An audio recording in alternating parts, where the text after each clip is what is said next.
मेरी आवाज क्लियर आ रही है बेटे सभी को? Good morning, good morning.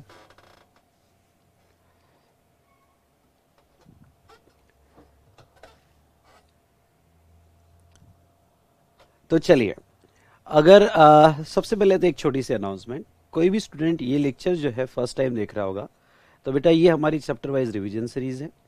इसके पहले के चैप्टर्स और जीएसटी के यहाँ पे जितने भी सेशंस हुए हैं, लाइव सेशंस कम रिकॉर्डेड सेशंस, ये डिस्क्रिप्शन कॉलम में आपको प्लेलिस्ट दी है, सभी सेशंस उसमें आपको मिल जाएंगे।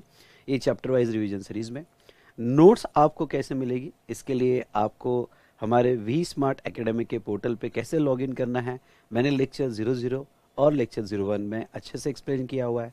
As well as description column में जो टेलीग्राम लिंक दिया हुआ है वो आप ज्वाइन जरूर कीजिएगा। उसमें आपको सारी नोट्स जो भी मैंने चैप्टर वाइज रिवीजन सीरीज में यूज़ की है वो आपको मिल जाएंगे। लेकिन वो चैप्टर वाइज अपलोडेड है, इसलिए आपको थोड़ा ब्राउज करके देखना पड़ेगा, तो आपको सारी नोट्स मिल जाएगी।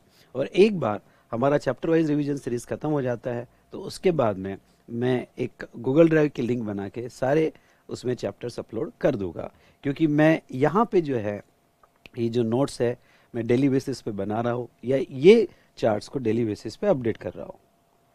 ठीक है, तो एक लंबी सांस लो और कहो, जो भी हुआ अच्छा हुआ, जो भी होगा बहुत अच्छा होगा, आए हम कुछ अच्छा करना है।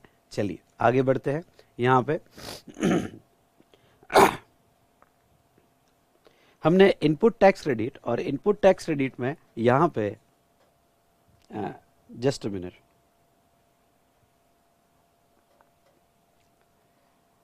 हाँ, ये सबसे पहले मैं बता दूं बेटा कि ये रिवीजन जो है वो फाइनल के लिए है। ठीक है, इंटर का रिवीजन सेशन आज इवनिंग में आएगा। ठीक है,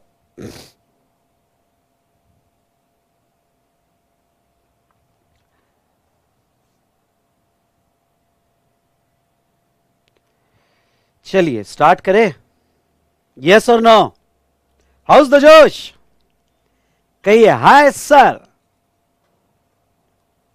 अच्छा चलिए, तो आईटीसी चैप्टर में हमने सेक्शन 16 देख लिया था।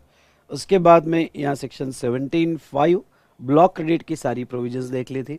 ओके, चलो अब नेक्स्ट आते हैं यहाँ पे सेक्शन 17(1), 2 और 3। तो यस, ये हमें फाइनल लेवल पे थोड़ा डिटेल में देखना है। सेक्शन 17(1), 2 और 3। नाउ सेक्शन 17(1) और 2 क्या कहता है? 17(1) और 2 ये कहता है कि अगर आप कोई यहाँ पे, जैसे मैं डायग्राम से एक्सप्लेन करना चाहूँगा, आपके सामने 3 केसेस लाना चाहूँगा। ओके, केस 1, अगर कोई इनपुट्स कैपिटल गुड्स और इनपुट सर्विस एक्सक्लूसिवली यहाँ पे ऐसे आउटवर्ड सप्लाई के लिए यूज हो रहा है जो टैक्सेबल है, या फिर ओके जीरो रेटेड सप्लाई है, या बाय मिस्टेक ये आ गया, एक मिनट, जीरो रेटेड सप्लाई है जो आप उसमें SEZ भी कह सकते हो, ये बाय मिस्टेक एग्जाम आ गया, तो ये करेक्शन कर लेना। अदरवाइज मैं करेक्शन करके फिर से चार्ट अपलोड कर दूंगा, पर आपने ये कर लेना। तो बेटा यहाँ पे अगर एक्सक्लूसिवली वो टैक्सेबल या जीरो रेटेड सप्लाई के लिए यूज किया जा रहा है, तो वो सिचुएशन में आपको पूरे इनपुट्स और कैपिटल गुड्स और इनपुट सर्विस के क्रेडिट मिल जाएंगे। लेकिन अगर वही सप्लाई यहाँ पे एग्जम्प्ट या नॉन टैक्सेबल या नॉन बिजनेस पर्पस के लिए, क्या रहे, एग्जाम में वोनली एग्जाम, उसके बाद में नॉन टैक्सेबल सप्लाई होगा, नील रेट सप्लाई होगा, या फिर यहाँ पे नॉन बिजनेस पर्पस के लिए यूज किया जा रहा है और वो इनपुट्स और capital goods input service exclusively उसके लिए यूज किया जा रहा है, तो उसके आईटीसी नहीं मिलेंगे।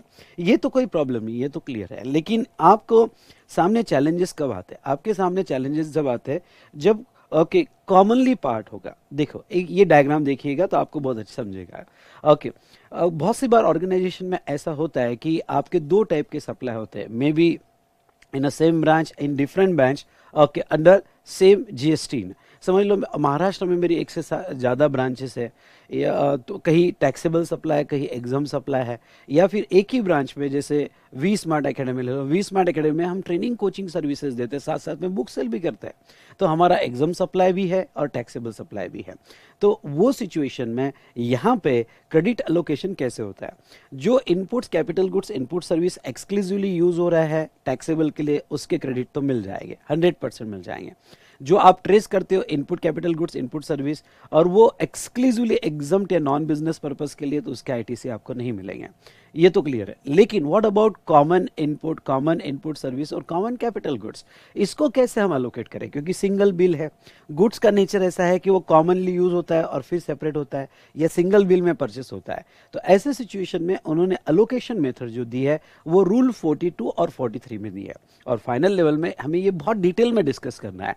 तो रूल 42 43 का अलोकेशन, इसलिए ये जो सेक्शन देखो, अगर कोई भी गुड्स और सर्विसेज, अब हम आप चार्ट के ऊपर आ जाओ, कोई भी गुड्स और सर्विसेज यहाँ पे पार्टली फॉर बिजनेस पर्पस और partly for non business purpose, या सेक्शन 17(2) कहता है partly for taxable and partly for exempt supply.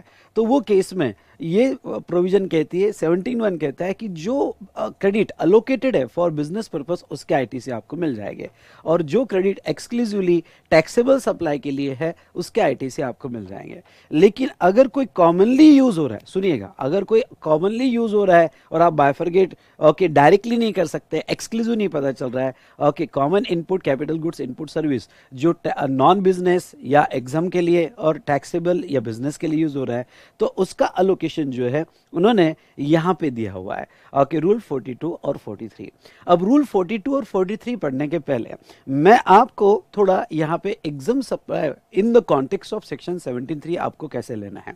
आपको सेक्शन 73 में जब भी एग्जाम सप्लाई कंसीडर करोगे तो यहां सेक्शन 247 के हिसाब से जो डेफिनेशन में एग्जाम सप्लाई में आता है, क्या क्या आता है, चलो बोलिए फटाफट, क्या क्या आता है। नील रेट आता है, वोनली एग्जाम्प्ट आता है, या नॉन टैक्सेबल आता है, ये तो इंक्लूड हो गई। साथ साथ में सेक्शन 17(3) के लिए, ओनली सेक्शन 17(3) के लिए आपको 3 सप्लाई और ऐड करने पड़ेंगे। कौन से 3 सप्लाई ऐड करने पड़ेंगे? आरसीएम। यानी अगर कोई सप्लायर है जिसका सप्लाई आरसीएम में, मतलब जिस वो टैक्स सप्लायर नहीं दे रहा है, रिसिपिएंट दे रहा है, जैसे एग्जांपल के तौर पे लॉयर की सर्विस, इंडिविजुअल एडवोकेट होगा या फॉर्म ऑफ एडवोकेट होगा, तो फॉर्म ऑफ एडवोकेट या इंडिविजुअल एडवोकेट का रिवर्स चार्ज आता है, रिसिपिएंट बिजनेस एंटिटी टैक्स देगी। लेकिन उस लॉयर के लिए वो, अगर हम आईटीसी की बात करें, सेक्शन 17(3) की बात करें, तो उस लॉयर के लिए जो सप्लायर है वो एग्जाम सप्लाई माना जाएगा, और उस सप्लाई के लिए जो भी रिस्ट्रिक्शन लगने वाले हैं सेक्शन 17(1) में 2 में, क्योंकि वो एग्जाम सप्लाई मान लिया तो आईटीसी नहीं मिलता है। यानी आरसीएम में तो इतना परेशानी है कि जो सप्लाई कर रहा है आरसीएम वाला, बेचारे को क्रेडिट भी नहीं मिलता है क्योंकि एग्जाम सप्लाई मान लिया जाता है, और रिसिपिएंट जो है यहाँ पे उसका टैक्स देता है, गवर्नमेंट को टैक्स भी मिल रहा है और सप्लायर के क्रेडिट भी जा रहे हैं, वॉट एवर इट में बी।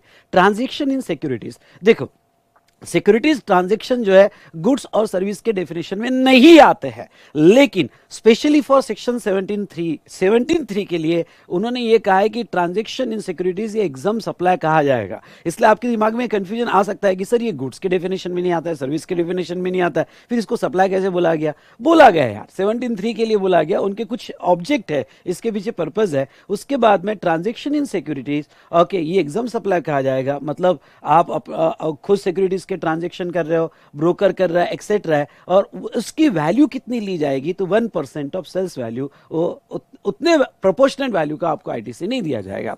और sale of land and building, देखो sale of land and building वैसे तो सप्लाई नहीं है क्योंकि वो शेड्यूल 3 में आता है, कमॉन, वैसे तो सप्लाई नहीं है क्योंकि वो शेड्यूल 3 में आता है, लेकिन सेक्शन 17(3) के लिए वो एग्जाम सप्लाई माना जाएगा। मतलब बिल्डर लॉबी को ये क्लियर मैसेज है कि अगर आप यहां पे बिल्डिंग बनाओगे जो इंटेंडेड फॉर सेल है, उसमें आपको आईटीसी मिल सकते हैं, subject to various notification in construction sector, उसमें आप आईटीसी क्लेम कर सकते हो। लेकिन एक बार आपको कंप्लीशन सर्टिफिकेट मिला और बाद में आपने कोई बिल्डिंग बेचा या लैंड बेचा, तो उसमें यूज होने वाले आईसीजी और आईएस के आपको आईटीसी नहीं मिलेगी, जिसकी वैल्यू आपको स्टैम्प ड्यूटी लिया जाएगा। और मैं आपको बता दूं, आगे जब हम E/F भी लोगे, क्योंकि हमें आगे एक फॉर्मूला लेना है E/F, जिसमें वैल्यू ऑफ एग्जाम सप्लाई लेना है हमें, तो उस वैल्यू ऑफ एग्जाम सप्लाई में, उस फॉर्मूले में आप ये 2 चीजें भी कंसीडर करोगे। सॉरी बेटा, उस वैल्यू ऑफ एग्जाम सप्लाई में ट्रांजैक्शन, अरे यार क्या हो रहा है, जस्ट अ मिनट। उस वैल्यू ऑफ सप्लाई में आप ट्रांजैक्शन सिक्योरिटी और sale of land and building भी कंसीडर करोगे। लेकिन एक बात समझ लो, ओके, आपके आईटीसी तभी जाएगी अगर नॉन टैक्सेबल सप्लाई हो या एग्जाम सप्लाई हो। इन यहाँ पे एग्जाम सॉरी, आपके आईटीसी तभी जाएगी जब वो एग्जाम सप्लाई की डेफिनेशन में आता है, मतलब ये 6 इसमें आता है, तो ये आईटीसी नहीं मिलेगा, या नॉन बिजनेस पर्पस के लिए। एक नोट है जो बड़ी इंपॉर्टेंट है, मैं 1 मिनट में समझाना चाहूंगा, अगर समझ में आई तो बहुत अच्छी बात है। वो कौन सी नोट है यहाँ पे? ओके, ये 6 के अलावा अगर शेड्यूल 3 की कोई एक्टिविटी है तो वो एग्जाम सप्लाई में कंसीडर नहीं होगी। ये स्पेशल एक्सप्लेनेशन है। मतलब क्या? ओके, हमने शेड्यूल 3 में जो भी एग्जाम सप्लाई के पैरामीटर्स देखे उसमें sale of land and building exempt supply में है, यानी बाकी जो भी सप्लाई होगी शेड्यूल 3 के क्यों ना हो, शेड्यूल 3 के क्यों ना हो, आपको आईटीसी पर कोई रिस्ट्रिक्शन नहीं है, आप आईटीसी ले सकते हो। जैसे एम्प्लॉयर एम्प्लॉय में तो आईटीसी का सवाल ही नहीं आता है। ओके, कोर्ट फीस वगैरह, फ्यूनरल वगैरह। लेकिन मैं आपको एक बात बता दूं, एक्शनेबल क्लेम, एक्शनेबल क्लेम के लिए कोई input capital goods input service लिया होगा आपने, तो आप आईटीसी ले सकते हो। या ओके, पैरा 7 पैरा 8 में बाहर के बाहर ट्रांजेक्शन हुए, या यहाँ पे वेयरहाउस के पहले ट्रांजेक्शन लिए हुए और उसके लिए आपने कोई inputs capital goods input service use किया, तो वो एग्जाम सप्लाई नहीं माना जाएगा, मतलब आईटीसी मिलेगा। ये दिस आयरनी। वैसे देखा जाए तो पैरा 3 वाले एक्टिविटी सप्लाई ही नहीं है, पर 17.3 के लिए आपको अलग से देखना पड़ेगा। 17.3 में यह कहा गया है कि sale of land and building वो एग्जाम कहो, बाकी के सप्लाई के लिए हम आपको रियायत देते हैं। वो शेड्यूल 3 क्यों ना वो शेड्यूल 3 एक्टिविटीज हो, पर वो एग्जाम सप्लाई में नहीं मानी जाएगी, मतलब आपको आईटीसी दे दिया जाएगा। और उसमें आखिरी एक्सप्लेनेशन है सेक्शन 17.3 में। ओके, एग्जाम सप्लाई लेते वक्त ये एक्सप्लेनेशन भी है, जब आप पढ़ोगे रूल 42 43, मैंने वो यहाँ ऐड कर दिया। वो ये है कि interest discount income on loan advances और डिपॉजिट, मतलब लोन एडवांसेस और डिपॉजिट पे जो इंटरेस्ट मिलेगा, ओके, वो भी एग्जाम सप्लाई के लिए कंसिडर नहीं होगा। मतलब बैंक यहां पे आपको आपके सेविंग अकाउंट में इंटरेस्ट मिल रहा है, तो आप कहोगे अरे उसका प्रोपोर्शनेट आईटीसी जो है रिवर्स करना पड़ेगा। नहीं, रिवर्स करने की कोई जरूरत नहीं है। जो भी लोन एडवांसेस और डिपॉजिट पे मिलेगा, ओके, यहां पे वो जो इंटरेस्ट और डिस्काउंटिंग है वो एग्जाम सप्लाई में कंसीडर नहीं होगा। यानी आपको E/F फॉर्मूला उसके लिए लगाने की जरूरत नहीं है। एक्सेप्ट बैंकिंग या फाइनेंशियल इंस्टीट्यूशन, उनके लिए कंसीडर किया जाएगा, बाकी किसी के लिए नहीं। और value of supply service by way of transportation of goods by vessel from custom station in India to outside India. मतलब क्या? ओके, कोई transportation in a vessel supply कर रहा है और इंडिया से इंडिया के बाहर सप्लाई कर रहा है, तो उसे भी एग्जाम सप्लाई नहीं कहा जाएगा, क्योंकि वो एक्सपोर्ट से रिलेटेड सर्विस दे रहा है, इसलिए E/F का फॉर्मूला अप्लाई नहीं होगा। यस, क्लियरली समझ में आया बेटा? तो ये एग्जाम आप जब 17.3 पढ़ोगे और ये रूल 42 43 अप्लाई करोगे, तो एग्जाम सप्लाई को किस तरह से इंटरप्रेट करना, तो ये 6 एक्टिविटी एग्जाम सप्लाई में, बाकी शेड्यूल 3 की एक्टिविटी एग्जाम सप्लाई में नहीं मानी जाएगी, और ये 2 एक्टिविटी भी एग्जाम सप्लाई में नहीं मानी जाएगी, जिसके आईटी से आपके रिवर्स नहीं हो गए। चलो अब देखते हैं रूल 42 और 43। ओके, रूल अब मैं जो आपको यहां पढ़ाने वाला हूं रूल 42 43, आपको इमीडिएट एक काम करना है, और वो कौन सा? वो आपको मेरे क्वेश्चन में रूल 42 43 के जितने भी क्वेश्चंस है वो सब रीड करना है, और उसमें से एक क्वेश्चन रूल 42 का जो सबसे टफ लगता है आपको, ओके, पूरे प्रेजेंटेशन के साथ, जिसमें सारे पैरामीटर्स कवर किए, अभी करना है, टाइम वेस्ट नहीं करना है। देखो अभी करोगे तो बहुत फायदा होगा। और एक क्वेश्चन रूल 43 का जिसमें सारे पैरामीटर्स कवर किए हैं, ये दोनों क्वेश्चन सॉल्व करके प्रेजेंटेशन के साथ सभी नोट्स के साथ कंप्लीट करना है, क्योंकि पिछले कंटिन्यूअस ओके यहाँ पे 2-3 एग्जाम अगर देखते हो तो हर अल्टरनेट एग्जाम में रूल 42 43 का क्वेश्चन आपको पूछा जा रहा है। ओके, इंपॉर्टेंट रूल है। अब चलो, रूल 42 जो है वो अगर कॉमन इनपुट और इनपुट सर्विसेज यूज हो रहे हैं फॉर एग्जाम्ड या टैक्सेबल या नॉन बिजनेस और बिजनेस पर्पस के लिए, तो वो केस में अपोर्शन कैसे किया जाए और कितना क्रेडिट आपको मिलता है और कितना क्रेडिट रिवर्स करना पड़ता है, इसके बारे में पूरा मैकेनिज्म बताता है। और rule 43 specially for capital goods है, ध्यान से सुना कि स्पेशली फॉर कैपिटल गुड्स है। तो चलो रूल 43 की बात, रूल 42 की सबसे पहले बात करते हैं।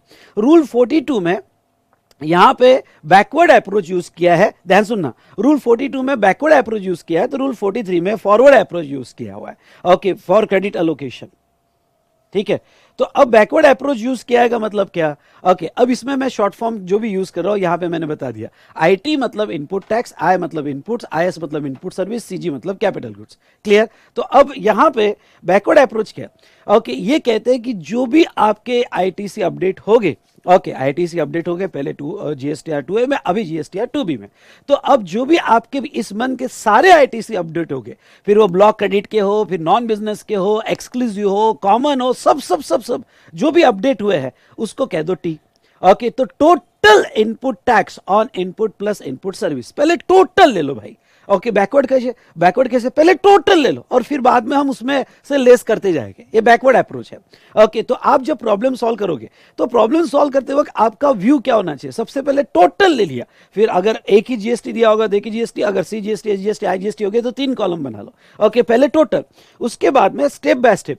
ओके, हाँ, आपको ये लर्न करना पड़ेगा, ये डिनोटेशन, ये अगर आप प्रॉब्लम सॉल्व करते हो यूज करोगे ना तो इसके ऊपर मार्क्स है, T1 T2 T3 T4, कुछ नहीं, 5 मिनट अगर आपने ध्यान दिया तो आपको ये डिनोटेशन याद हो जाएंगे। फिर उसमें से लेस क्या करना, प्रेजेंटेशन देखिएगा, T1 T2 T3 और ओके, यहाँ पे ये तीनों लेने के बाद C1 दिखना चाहिए आपका, ऐसा ना चाहिए ये तीनों डिडक्ट करने के बाद बचा C1। ओके, तो T1 क्या है, T1 ये है बेटा, input tax on I plus I S use exclusively for non business purpose. Problem में दिया है कि भाई ये इनपुट्स और इनपुट सर्विस नॉन बिजनेस के लिए यूज किया गया एक्सक्लूसिवली, मैं आपका ध्यान लाना चाहूंगा एक्सक्लूसिवली। ओके, ध्यान लाना चाहूंगा एक्सक्लूसिवली, अगर ये एक्सक्लूसिवली नॉन बिजनेस पर्पस के लिए है तो चलो उसको लेस कर दो। ओके, फिर आपका प्रेजेंटेशन एक ही जीएसटी होगा तो वो अगर C GST, S GST, I GST हो गए तो तीनों में से लेस कर दो। उसके बाद में next, input tax on I plus I S use exclusively for exempt supply. Okay, exam supply में क्या, तो हमने ऊपर देखा। ओके, ऊपर एग्जाम सप्लाई में आपको कैसे याद रखना है कि ये 3 सप्लाई, ओके, प्लस यहाँ पे 4 5 6, ऐसे टोटल 6 सप्लाई एग्जाम सप्लाई माने जाएंगे। तो इसमें कोई एक्सक्लूसिव यूज होगा, ओके, तो वो एक्सक्लूड कर दो। हाँ, लेकिन सर ये बताइए, कोई inputs, capital goods, input service, ये कहा है कि इंटरेस्ट डिस्काउंट के लिए यूज किया गया, नहीं। ओके, वो एग्जाम सप्लाई नहीं माना जाएगा। या transportation of goods from Indian custom station to outside India, उसके लिए कोई inputs, capital goods, input service हो तो वो एग्जाम सप्लाई नहीं माना जाएगा, उसके पूरे क्रेडिट लेना। यह एग्जाम सप्लाई मतलब 6 सप्लाई। ओके, तो यहां पे जहां तक देखा जाए तो एक्सक्लूसिवली जो एग्जाम सप्लाई के लिए है, ओके, वो एक्सक्लूड कर दो। चलो, ये दोनों एक्सक्लूसिव एक्सक्लूड हो गया, यानी T1 लेस हो गया, T2 लेस हो गया। फिर क्या करो, T3, क्योंकि आपने टोटल T लिया हुआ है, इसके वजह से ब्लॉक क्रेडिट के भी क्रेडिट हो गए, तो 17.5 जो हमने देखे, तो भाई 17.5 में क्या देखे, तो चलो मेरा चार्ट आपको डेफिनेटली हेल्प करेगा। ये पूरा लिस्ट हमने 17.5 में देखा। ओके, मोटर व्हीकल यानी कन्वेंस सेक्टर, पूरा कन्वेंस हमने देखा। ओके, कि कन्वेंस से रिलेटेड क्या क्या ब्लॉकेज दिए गए, मोटर व्हीकल है, वेसल है, एयरक्राफ्ट है, उसके बाद में उसकी रिलेटेड सर्विसेज है, उसके बाद में आपके इंडस्ट्री में यूज होने वाली सर्विसेज जो सेल के लिए नहीं है, बिजनेस के अंदर यूज होने वाली सर्विसेज, उसके रिस्ट्रिक्शंस दिए है, वो हमने देखा। उसके बाद में कंस्ट्रक्शन सेक्टर के रिस्ट्रिक्शंस देखे। उसके बाद में यहां पे अदर रिस्ट्रिक्शंस हमने देखे विद दिस क्लैरिफिकेशन। तो जो भी ब्लॉक क्रेडिट वाले आईसीजी और आईएस है वो आप एक्सक्लूड कर दो। उसके बाद में ओके, टी लेने के बाद T1 T2 T3 ये तीनों डिडक्ट कर दिए। तो प्रॉब्लम इमेजिन करो कि आपने टोटल टी ले लिया, लेस T1 T2 T3 कर दिया। या फिर आपको ऐसा भी टेबल बनाना पड़ सकता है कि पहले कितने क्रेडिट है, फिर उस दो टेबल बनाने पड़ सकते हैं कि पहले क्रेडिट एलिजिबिलिटी का टेबल। प्रॉब्लम सॉल्व करते वक्त आप देखोगे पहले टोटल क्रेडिट एलिजिबिलिटी का, किस मंथ में क्या क्या यहाँ पे किसका क्रेडिट हम ले, और उसके बाद में T1 T2 T3, उसके बाद में अलोकेशन टेबल। तो ये इस पर आपको बहुत प्रॉपरली ध्यान रखना है कि प्रेजेंटेशन कैसे करना है। मैं तो एक प्रॉब्लम नहीं 2 प्रॉब्लम कह रहा हूं कि पूरा कंप्लीट सॉल्व करके देखना, तो आपको कॉन्फिडेंस आएगा।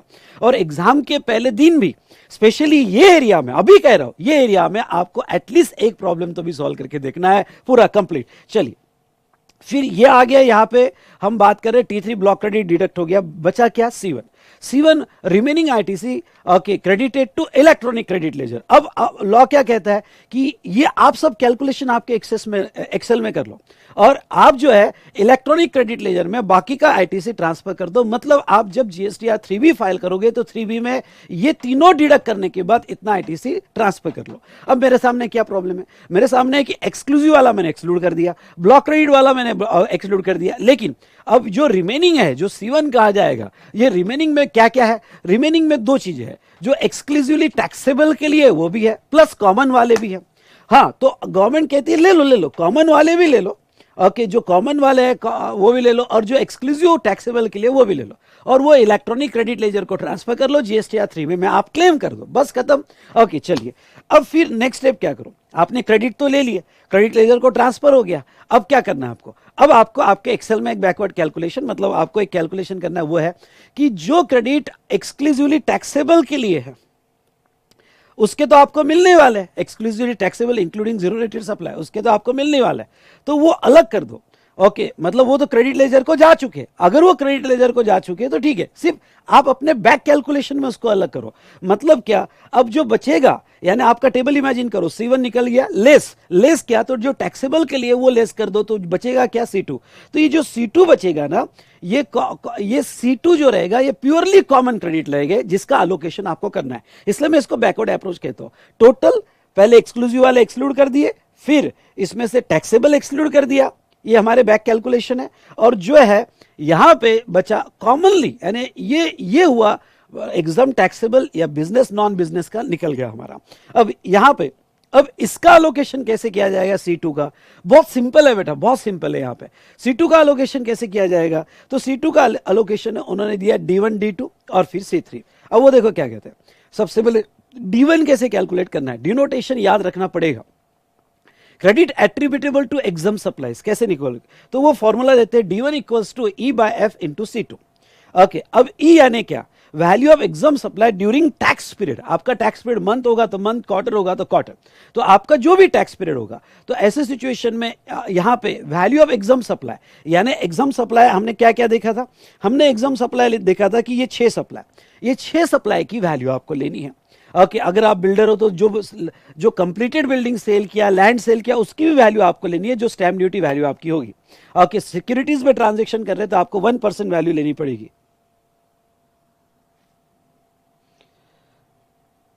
1% वैल्यू लेनी पड़ेगी। ओके, तो ये जो रूल है, सॉरी यार, जस्ट मिनट।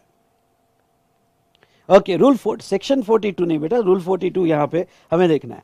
चलो, अब ये जो आपने ले लिया E/F, तो एक जो भी वैल्यू आई आपकी, जो भी प्रॉब्लम में दिया है, 6 में से जो भी वैल्यू दिया होगा उसकी वैल्यू आपको ले लेना है। F मतलब क्या, turnover in state during tax period, ख्याल रहे हमें टर्नओवर इन स्टेट लेना है ड्यूरिंग टैक्स पीरियड, F जो है। तो अब नीचे एक नोट दिया है, और नोट दिया है कि E और F, ओके, E और F की वैल्यू, सॉरी यहां E एंड F, सॉरी बराबर है, ई, हाँ, ई और एफ की वैल्यू अगर आपकी करंट टैक्स पीरियड की नहीं मिलती, हो सकता है कि ये मंथ में मेरा कोई एग्जाम सप्लाई नहीं है। अब ख्याल रहे, अगर ये मंथ में एग्जाम सप्लाई नहीं है, इसका मतलब ये नहीं है कि आपको अपोर्शन नहीं करना, अपोर्शन तो करना ही पड़ेगा। ये मंथ में एग्जाम सप्लाई हो या नो, क्योंकि आपके कॉमन इनपुट्स और कैपिटल गुड्स यूज हो रहे हैं, सॉरी कॉमन इनपुट्स और इनपुट सर्विस यूज हो रहे हैं। कभी एक सवाल आ सकता है कि ये मंथ में नहीं है सर, तो मैं पूरा क्रेडिट ले लूं क्या, नहीं, आपको अपोर्शन करना पड़ेगा। ओके, तो वो क्या कहते हैं, अगर ई और F during tax period available नहीं है, तो आपको लास्ट टैक्स पीरियड का ईएफ और ई एंड एफ, पूरा ई एंड एफ लेना पड़ेगा। अब एक सवाल आ सकता है, सर इस मंथ का एफ अवेलेबल है पर ई नहीं है, तो क्या ऐसा हो सकता है कि लास्ट मंथ का मैं, सॉरी लास्ट टैक्स पीरियड का मैं ई ले लूं और इस टैक्स पीरियड का एफ नहीं? अगर दोनों में से एक भी अवेलेबल नहीं है, तो आपको इस मंथ का आईटीसी अलोकेशन इस फॉर्मूले के हिसाब से आपको लास्ट टैक्स पीरियड का ई एंड एफ दोनों भी लेना पड़ेगा। समझा होगा तो यस सर कहिएगा। ओके, तो ये तो था आपका फॉर्मूला, इस तरह से आपको D1 निकालना है। उसके बाद में D2 कैसे निकालना है, D2 जो है specially D2 credit attributable to non business purposes, ख्याल रहे नॉन बिजनेस, ये एग्जाम का तो हमने ले लिया, नॉन बिजनेस पर्पस का उन्होंने डायरेक्ट फॉर्मूला दिया है और वो दिया है 5% इंटू C2। अब मैं आपको एक डिफरेंस बता देता हूं, अगर प्रॉब्लम में यह दिया है कि आपका जो आय और आय से एक्सक्लूसिवली नॉन बिजनेस पर्पस के लिए है, तो वो तो आपने पहले हटा दिया, और प्रॉब्लम में यह भी दिया है कि कुछ इनपुट और इनपुट सर्विसेज कॉमनली यूज हुई, D2 तभी निकालना, D2 हर केस में मत निकालना, D2 तभी निकालना जब प्रॉब्लम में ये मैसेज आ रहा है या क्लियर दिया हुआ है कि कुछ ऐसे इनपुट्स और इनपुट सर्विसेज है जो कॉमनली यूज हुए हैं बिजनेस और नॉन बिजनेस के लिए, वही केस में आपको D2 निकालना है और वो फिक्स निकालना है 5% ऑफ C2। क्लियर? ओके, और बाकी जो है क्रेडिट आपको मिल जाएगा। मतलब क्या, तो C2 माइनस D1 और D2 आपने एग्जाम का प्रोपोर्शनेट अलग कर दिया, आपने नॉन बिजनेस का अलग कर दिया, तो ये आपकी एलिजिबल क्रेडिट है। और आपका इनएलिजिबल क्रेडिट कौन सा है, ये एरो गलत आ गया, यहां पे इनएलिजिबल क्रेडिट कौन सा है बेटा, तो आपका इनएलिजिबल क्रेडिट है ये D1 और D2, और ये D1 और D2 आपको आउटपुट टैक्स लायबिलिटी में ऐड करना पड़ेगा। कम ऑन, मैंने क्या कहा, आउटपुट टैक्स लायबिलिटी में ऐड करना पड़ेगा D1 और D2। ओके, चलिए, अब ये तो हुआ, हमने इस साल के मंथ वाइज कैलकुलेशन किए। ओके आगे का मैंने एक प्रोसेस दिया है, और आगे का प्रोसेस मैंने क्या दिया देखो। ओके ये आपको जनरली प्रॉब्लम में नहीं करना पड़ता है, इतना लेंदी प्रॉब्लम नहीं आता है, तो भी मैं बता देता हूँ। आगे का प्रोसेस है कि आपने ये मंथ वाइज तो कर लिया, लेकिन फिर पूरा साल होने के बाद आपको टोटल ईयर का, ध्यान सुनना, टोटल ईयर का D1 D2 फिर से निकालना पड़ेगा। वो टोटल ईयर का एग्जाम सप्लाई, टोटल ईयर का total turn over in state, यानी पूरे साल का, यानी आपने मंथ वाइज या क्वार्टर वाइज निकालने के बाद पूरे साल का आपको निकालना पड़ेगा। और पूरे साल का जो D1 D2 आया, ओके पूरे ईयर का डेटा लेने के बाद, और आपने जो मंथली निकाला है उसकी टोटल, उसमें कोई डिफरेंस होगा तो वो आपको पे करना पड़ेगा, या फिर वो आपको यहाँ पे आईटी, अगर आपने एक्सेस आईटीसी लिया होगा तो पे करना पड़ेगा, और आपने आईटीसी कम लिया तो गवर्नमेंट आपको उसका क्रेडिट अलाउ कर देगी। नीचे प्रोसीजर दिया है, पढ़ना हो तो ठीक, लेकिन एग्जाम पर्पस के लिए आज तक यहां तक ही प्रॉब्लम पूछा गया है, इसके प्रॉब्लम्स आप सॉल्व करके देख लेना। ये था रूल 42। अब आते हैं, ओके रूल 42 अच्छे से समझ में आया बेटा? ओके अच्छे से समझ में आया होगा तो कहिए यस सर, मैं वेट कर रहा हूं।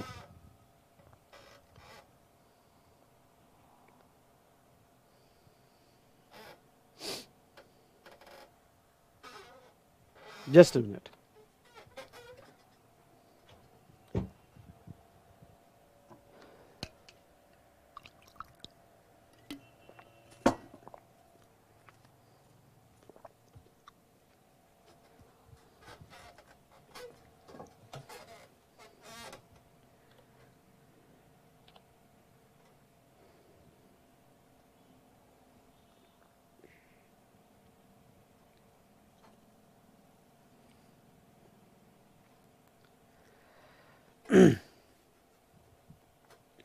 अब आइए रूल 43 पे। ओके रूल 43 पे। अब देखो बेटा, रूल 43 मैं शब्दों से तो समझाऊंगा आपको, लेकिन ये मैं थोड़ा प्रॉब्लम से समझा दूं तो आपको और क्लियरली समझ में आएगा। ठीक है, तो नीचे इवन मैंने नीचे इसका प्रॉब्लम भी दिया है, क्योंकि आप डे बिफोर एग्जामिनेशन रूल 43 जो है ये समझने में आपको थोड़ी बहुत दिक्कत जाती है। अगर आप ये प्रॉब्लम, थोड़ा मैं स्लो चलूंगा, अच्छे से समझ लोगे, अच्छे से समझ लोगे, तो मैंने चार्ट में पहली बार पूरा प्रॉब्लम सिस्टम मैकेनिज्म मैंने आपको दिया हुआ है। ओके और ये मैकेनिज्म थोड़ा आप अच्छे से समझ लो तो डेफिनेटली आपको जो है ओके रूल 43 में कोई दिक्कत नहीं जाएगी। इसके बाद आपको बस एक काम करना है, इसके बाद आपको जो है यहाँ पे एटलीस्ट रूल 43 पे 2 प्रॉब्लम सॉल्व करके पूरा स्टार्ट से लेके एंड तक नोट्स के साथ, जरूर टाइम जाएगा 1-1.5 घंटा, लेकिन रूल 43 अभी दिमाग में आपके बैठना चाहिए। यस और नो?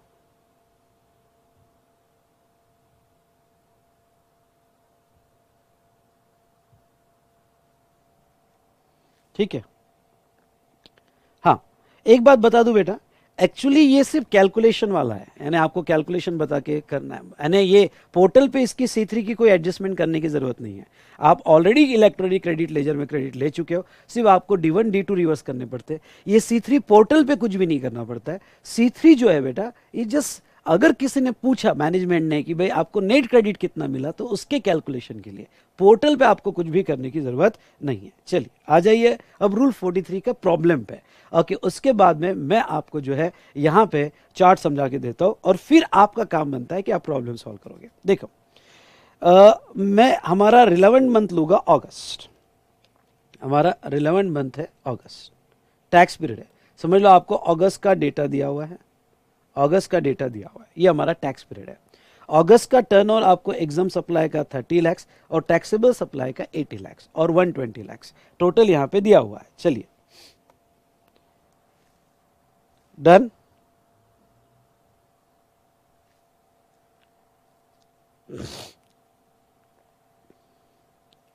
हाँ अब यहां अगस्त मंथ में कैपिटल गुड्स का अपॉर्शनमेंट की केसेस कैसी हो सकती है, तो केस 1, ओके ध्यान से देखिएगा, केस 1। अब आगे बढ़ने के पहले यहां मैंने कुछ डिनोटेशन यूज की है। पहला CG1, अगर CG1 आपका CG1 है, अगर मैंने कहीं पे भी CG1 का है मतलब commonly use capital goods. CG2 earlier use in exempt supply, फिर वो कॉमनली शिफ्ट हुआ, और CG3 earlier use in taxable supply और बाद में वो कॉमनली में शिफ्ट हुआ। ठीक है, अब देखिएगा सबसे पहले केस 1 ये लेते हैं कि बहुत सिंपल केस है, आपको डेटा ऐसा दिया है कि in the month of August CG1 purchase किया in the month of August, ठीक है। अब एक बड़ा इंपॉर्टेंट वर्ड है कि ITC shown in the invoice, जो CG1 हमने परचेस किया उसका ITC जो है यहां पे 6 लाख शो किया गया। अब गवर्नमेंट क्या कहती है, गवर्नमेंट ये कहती है, अब मैं थोड़ा चार्ट के साथ लूंगा, जो भी आपने कैपिटल गुड्स खरीदे थे ये फॉरवर्ड अप्रोच में लेना है आपको, ठीक है। अरे यार,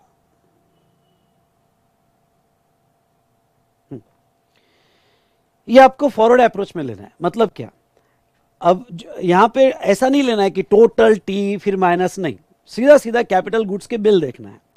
अगर capital goods exclusively non business का है, एक्सक्लूसिवली बहुत इंपॉर्टेंट है, और वो नॉन बिजनेस का है, तो उसके क्रेडिट ही मत लो, उसके क्रेडिट ही मत लो, ठीक है। तो आपको यहां पे प्रॉब्लम सॉल्व करते वक्त अगर एक्सक्लूसिव दिया है तो क्रेडिट ही नहीं लेना है।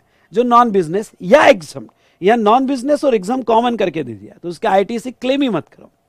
अगर capital goods exclusively taxable supply के लिए है, एक्सक्लूसिवली टैक्सेबल सप्लाई के लिए, तो उसके ITC आप ले सकते हो इंक्लूडिंग जीरो रेटेड सप्लाई। एक डिफरेंस मैं यहां बताता हूं, अगर आप डिफरेंस देख रहे हो तो रूल 42 में नॉन बिजनेस को अलग T1 दिया है, एक्सक्लूसिवली को एग्जाम के लिए T2 दिया है। यहां पे अलग अलग नहीं है, यहां पे फॉरवर्ड अप्रोच है।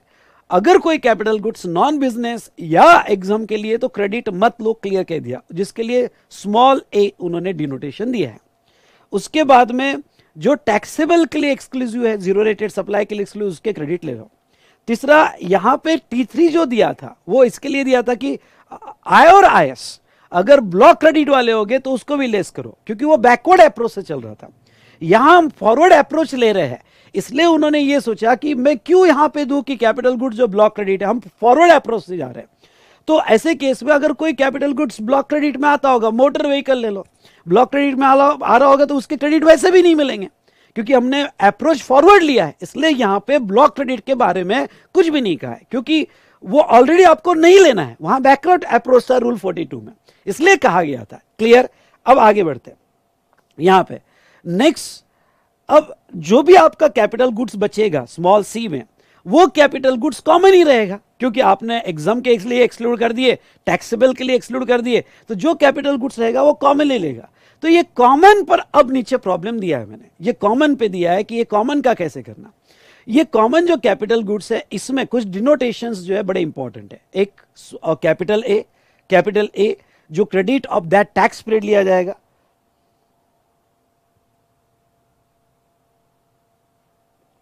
ओके, जो कैपिटल है। उसके बाद में आपको क्या डिनोटेशंस याद रखना है, उसके बाद में आपको ये डिनोटेशंस कि भाई यहां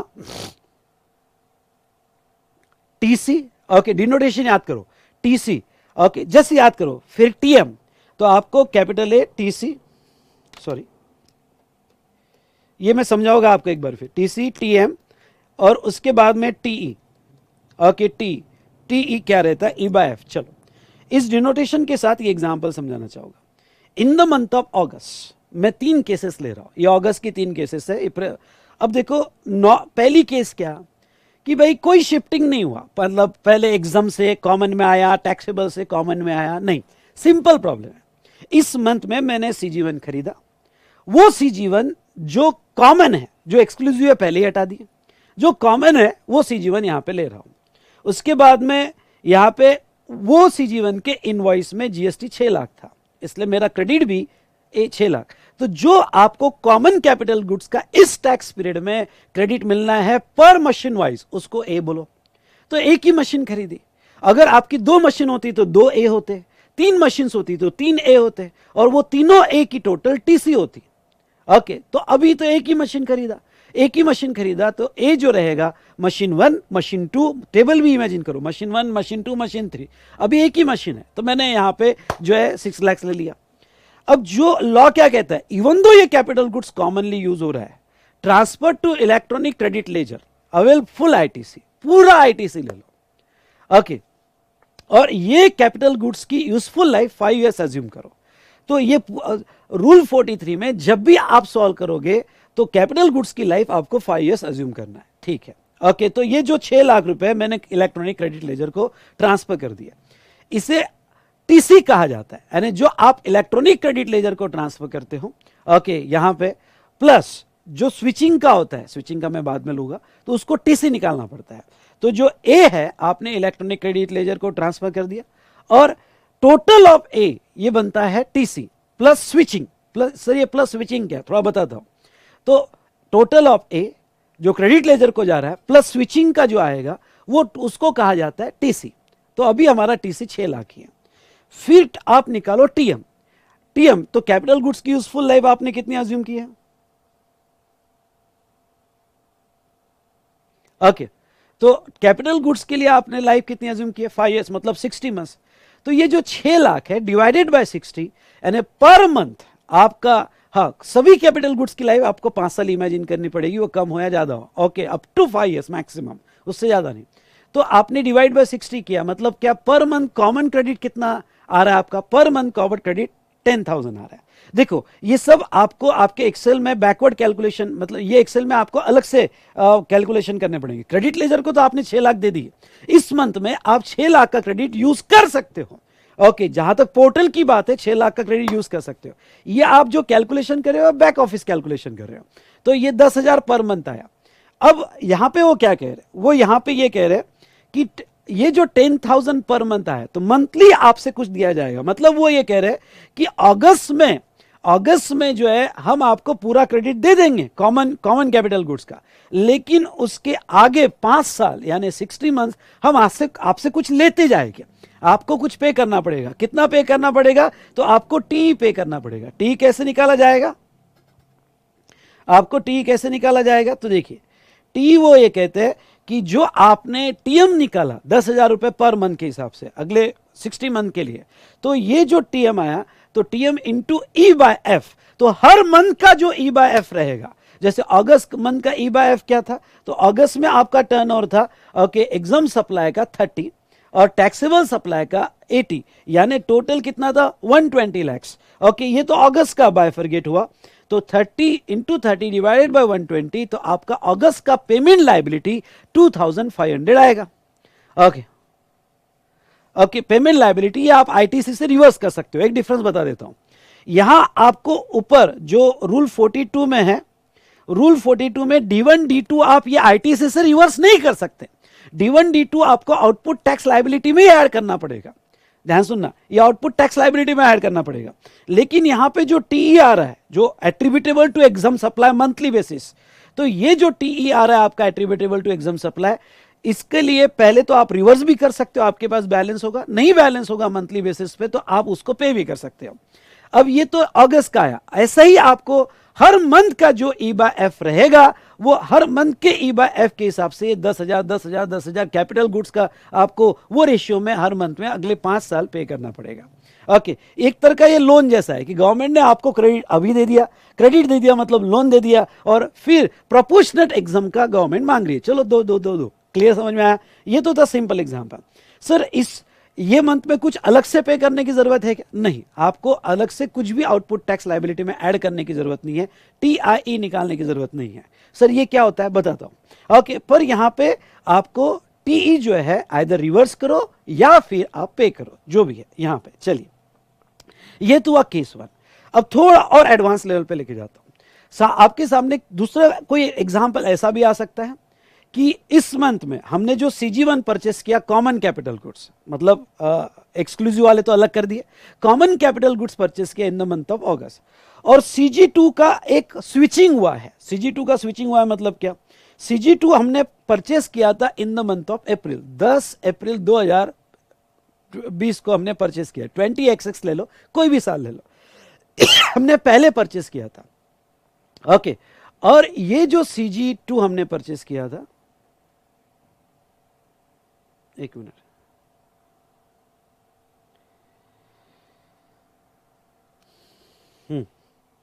हाँ, CG2 क्या है? तो CG2 earlier use in exempt supply then subsequently common, यानी ये एक्सक्लूसिवली जब परचेस किया था तो एक्सक्लूसिवली एग्जाम सप्लाई के लिए यूज हो रहा था अप्रैल में, ठीक है, ये मशीन।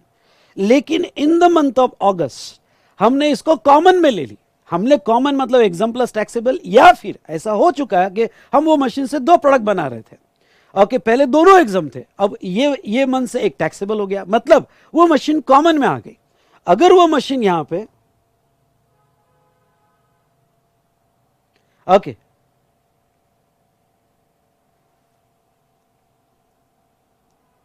एक मिनट, यहां पे सही है बेटा, जस्ट मिनट, टोटल यहां एक मिनट, कैलकुलेशन मिस्टेक हुई है। 10,000 divided by 110 into 30, 2727, just minute बेटा,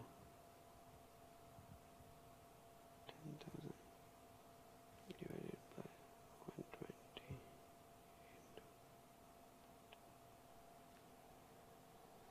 120, ये टोटल 110 जाता है,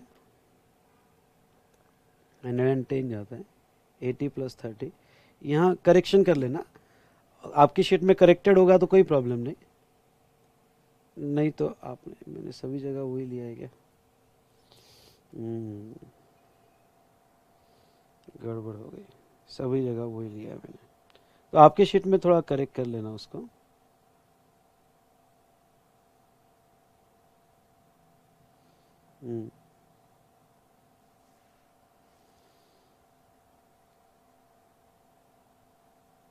ओके, सभी जगह वही लिया है, करेक्टेड होगा तो कोई दिक्कत नहीं, नहीं तो करेक्ट कर लेना।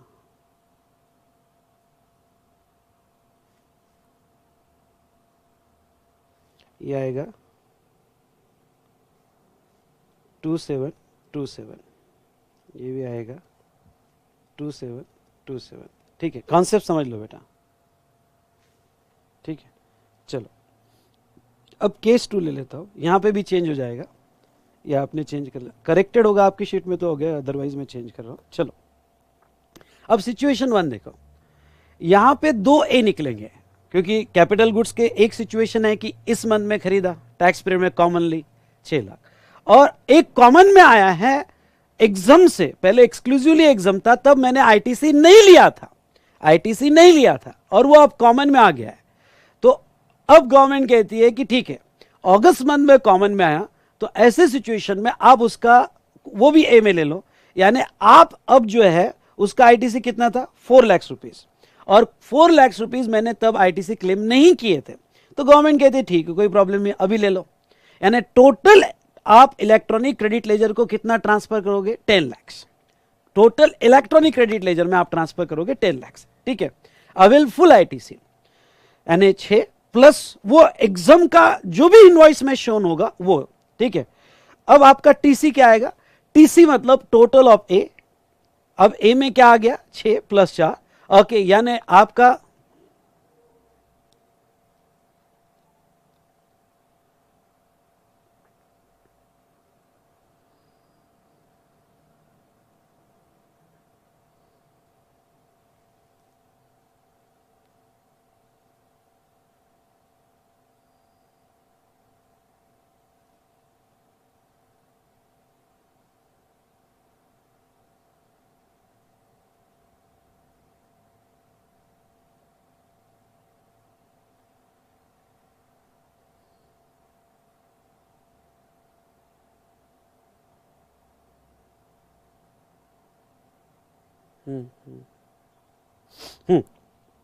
अब देखो यहां पे जो टीसी निकला है, ध्यान सुनना, ये जो टीसी है आपका टोटल 10 लाख आएगा, लेकिन जब आप प्रॉब्लम सॉल्व करोगे और टेबल में लोगे तो टेबल में ये जो CG1 का टीसी है और CG2 का टीसी है, आपको ये अलग अलग लिखना पड़ेगा, जैसे मशीनरी 1, एक मशीनरी स्विच हुई, दूसरी मशीनरी, तीसरी मशीनरी, तो यहां पे मैंने 2 टीसी लिखे हैं, क्योंकि यहां 2 टीसी लिखने का रीजन क्या है, और कि ये टेबुलर फॉर्म में बहुत परफेक्टली लिखता है, तो 2 टीसी लिखने का रीजन क्या है आगे बताऊंगा।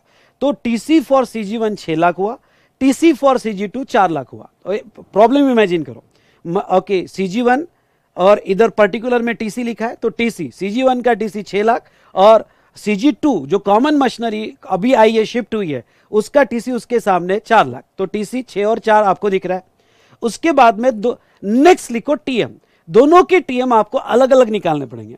दोनों के टीएम यहां पे, जैसे टीएम ऑफ CG1, तो टेबल में इमेजिन करो आपने मशीन CG1 CG2 लिख लिया, अब पर्टिकुलर में टीएम लिख रहे हो, तो टीएम ऑफ CG1 जो है डिवाइडेड बाय 60 10,000 रुपए आया, और CG2 का टीएम 6667 आया। कम ऑन, टीएम जो है 6667 आया, तो आपने टेबल में लिख लिया। उसके बाद में आप जो टी निकाल रहे हो, टीबी, अब थर्ड लिख रहे हो आप टी, तो टीई जो है अब दोनों का अलग अलग निकलेगा। टीई ऑफ CG1, यानी टेबल में आपने पर्टिकुलर्स में टी लिख दिया, CG1 का टी यहां पे 10 lakh into 30 divided by 110, okay corrected होगा तो ओके, अदरवाइज करेक्ट कर लेना। तो ये जो है CG1 का टी उतना ही आएगा 2727, ओके 2727, ठीक है। अब ये जो आपको टी निकालना है, ये मशीन अगस्त में खरीदी थी, इसलिए आपको नेक्स्ट 60 मंथ के लिए, क्योंकि 5 साल की लाइफ होगी, तो नेक्स्ट 60 मंथ के लिए आपको ये इस तरह से रिवर्सल करना है। अब जो आपका टी निकलेगा फॉर CG2, वो आएगा जो TM divided by TM into E bye F, मतलब 6667 इंटू, ओके ये भी 110 आएगा, तो यहां पे 6667 डिवाइडेड बाय 110 इंटू 30 यानी 18, यहां पे 1818, ठीक है 1818, तो ये आपका जो आएगा, ये आएगा टी फॉर CG2। तो टेबल में आपका टी पर्टिकुलर में आ गया, CG1 CG2 का आपने लिख लिया। और ये जो आपको रिवर्सल करना है, ये रिवर्सल 60 मंथ्स के लिए नहीं, जो आपके बचे हुए मंथ है, ओके जो आपके बचे हुए मंथ है उस पीरियड के लिए ही रिवर्सल करना है। मतलब क्या, आपने ओके परचेस किया था अप्रैल, तो यहां पे अप्रैल मई जून और जुलाई, क्योंकि अगस्त में तो कॉमन में आ गया, इसलिए अप्रैल में जून और जुलाई ये 4 महीने आपको कट करके बाकी जो बचा हुआ है, ओके 56 मंथ्स, उतने ही पीरियड के लिए आपको ये रिवर्सल करना है। अब ये आपको कभी कभी पूछते हैं कि भाई रिवर्सल कितने पीरियड तक करना है, तो CG1 का तो 60 मंथ जाएगा, और CG2 का आपको रिमेनिंग पीरियड के लिए आपको रिवर्सल करना है। चलो ये हो गया यहां पे, लेकिन इस सिचुएशन में पेमेंट भी आएगा।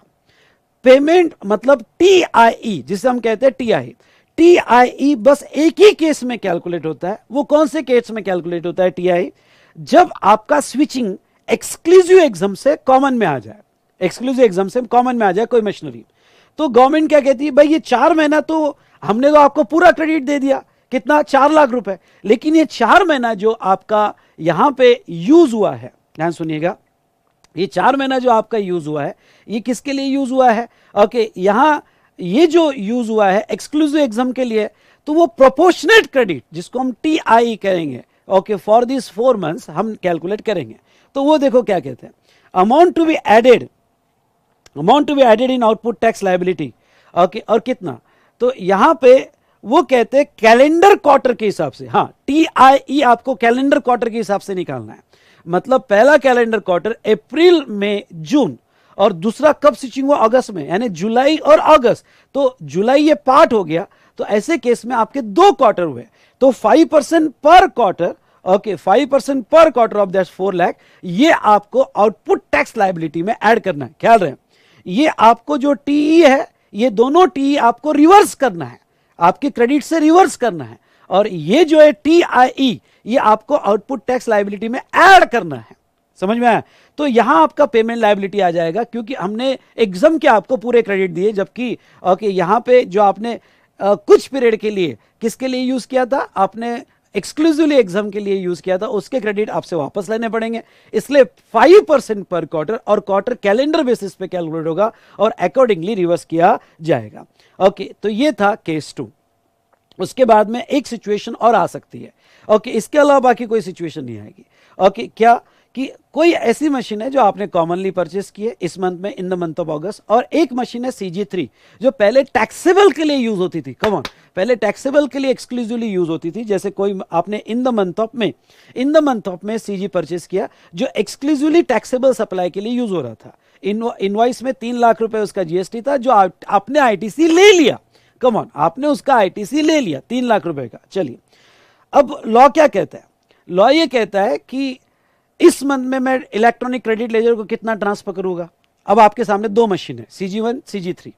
ओके, CG1 और CG3। CG1 का तो क्रेडिट लूंगा क्योंकि इस मंथ का है, वो इलेक्ट्रॉनिक क्रेडिट लेजर को ट्रांसफर कर दूंगा। CG3 का क्रेडिट मैं नहीं लूंगा क्योंकि इसका क्रेडिट ऑलरेडी ले चुका हूं। दोनों में डिफरेंट सिचुएशन समझ लो।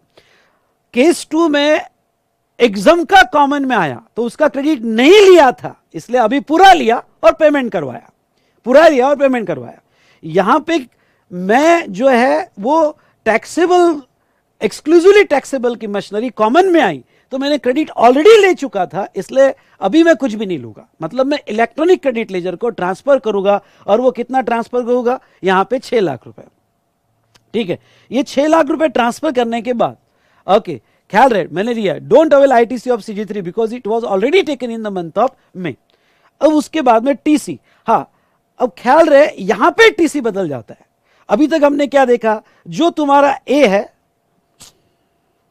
ये क्यों जा रहा है, इतना बढ़िया कंपैरेटिव एग्जांपल है ना। अभी तक हमने क्या देखा कि जो तुम्हारा A होगा उतना TC में आएगा। ओके, यहां पे भी जो तुम्हारे 2 A है तो 2 TC बने, लेकिन यहां पे ध्यान रखना, यहां पे थोड़ा फर्क पड़ जाता है। यहां A जो है 6 लाख है और मैंने टैक्सेबल मशीनरी का जो कॉमन में आई है उसका क्रेडिट नहीं लिया, लेकिन यहां TC दोनों का रहेगा। कम ऑन, TC दोनों का रहेगा, मतलब आपका TC फॉर CG1 और TC फॉर CG2 दोनों के लिए लेना पड़ेगा। तो यहां पे 6 लाख और CG2 का जो GST था 3 लाख। क्यों? क्योंकि इसके आगे आपको रिवर्सल दोनों के करने पड़ेंगे क्योंकि वो दोनों कॉमनली में है। अकॉर्डिंगली दोनों का TM निकलेगा। ओके, यहां पे इसका जो TM निकलेगा 10,000 और इसका जो TM निकलेगा 5,000 और दोनों का TE निकलेगा। बस यहां पे थोड़ा करेक्शन कर लेना, यहां पे दोनों का TE निकलेगा। ओके, यहां पे 110 चाहिए। ओके, तो ये जो है 2727 TE निकल गया और कैप इसका भी CG3 का भी, क्योंकि इसके आगे वो कॉमनली यूज हो रहा है, एग्जाम के लिए भी यूज कर रहा है, तो इंटू 110, तो ये कितना आएगा, just minute, 5000 divided by 110 into 30, मतलब 1363। ओके, 1363, ये रिवर्सल करना है। अब आप कहोगे सर कुछ पेमेंट करना है क्या? पेमेंट कुछ भी नहीं करना है। क्यों? क्योंकि यहां पेमेंट इसलिए मांगा, TI यहां निकला क्योंकि आपने एग्जाम के पूरे क्रेडिट ले लिए थे, तो आपको जो एक्सक्लूसिवली एग्जाम्प्टेड पीरियड था उसका कुछ पे तो करना पड़ेगा। यहां तो टैक्सेबल है, यहां तो हम कुछ पे क्यों, TI क्यों निकाले? क्योंकि हमने तो ये टैक्सेबल के लिए यूज किया था ना, तो उसका तो हम क्रेडिट पूरा मिलेगा। और जब से कॉमन में आया तब से आगे हम T निकालेंगे और मंथली बेसिस पे E/F में यहां पे पे कर देंगे। तो ये 3 सिचुएशन, बेटा ये 3 सिचुएशन समझ में आई है या नहीं आई? जो भी करेक्शन किए, अगर आपके चार्ट में ऑलरेडी करेक्टेड है तो कोई प्रॉब्लम नहीं, नहीं तो ये करेक्शन कर लो। ये समझा होगा? जोर से बोलो यस सर। और एक बार फिर से एक लाइन में बता दूं, देखो कभी कभी तो सीधा सीधा प्रॉब्लम आएगा कि ये मंथ में ये मशीनरी यूज की है, ये एक्सक्लूसिव है, ये एक्सक्लूसिव है, ये कॉमन है, तो वो तो सिंपल प्रॉब्लम है। कभी कभी प्रॉब्लम ऐसा आएगा कि पहले एग्जाम में था अब वो कॉमन में आया, पहले टैक्सेबल में था और कॉमन में आया। कभी कभी तो ऐसा भी आएगा, दोनों भी सिचुएशन आ जाएगी कि ये मंथ में भी खरीदी, एग्जाम कॉमन में आया और टैक्सेबल कॉमन में आया। तो आपको किस तरह से सिचुएशन को हैंडल करना है? ओके, बोलिए।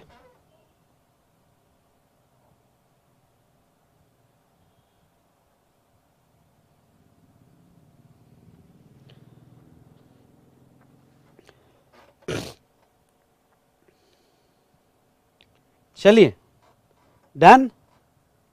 ओके, समझा होगा तो आपको एक्सप्रेस करना है, ठोको लाइक। देखो बेटा, मैं अब रिवीजन में इतना ही समझा सकता हूं, इससे इतने ज्यादा तो नहीं। चलो चार्ट पे आ जाते हैं, चार्ट पे आ जाते हैं और ये चार्ट को अब इस एग्जाम्पल से समझने की कोशिश करते हैं।